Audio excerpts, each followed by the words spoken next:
Welcome back. As India looks to ban more Chinese apps to secure its cyberspace, China has reacted, asking the centre to correct wrongdoings. That's what they have said. Referring to the ban on 59 Chinese apps, the Chinese embassy spokesperson said that India's move has severely damaged legitimate rights and interests of Chinese companies.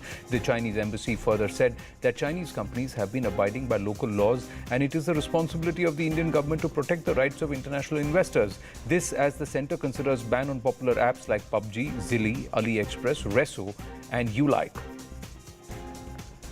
Arunima now joining us with more on this. Arunima, if they were perfectly legitimate, what are 47 clones of these apps doing? Why were these apps found with malware that was pulling out information which they are not supposed to access from users' phones?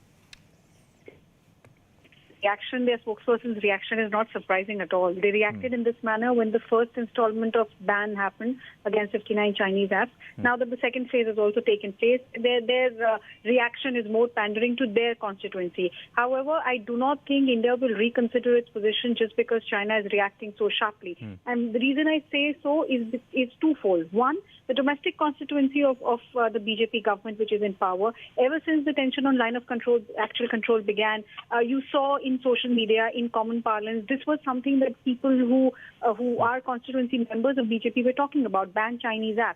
Second, internationally, India has found support. US, United Kingdom, Australia, countries in the South China Sea region, they've all been questioning China for the kind of action that it has been taken. And India has found support. National security is what they are cited. I don't see India going back. In fact, those 250, 275 apps which are on the list, we could see action in the next few weeks against them as well.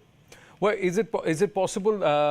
When are we expecting? And will it be 275 apps? Because apps like PUBG found endorsement even from the Prime Minister when he remarked that the youth are hooked to it. So what is the grounds on which these apps will be now struck off? Timing is everything. When Prime Minister made those remarks, between then and now, a lot of water has flown down the Galwan Valley, if I can say so. Smriti Irani too, in fact, had praised TikTok for contributing to the Prime Minister's fund.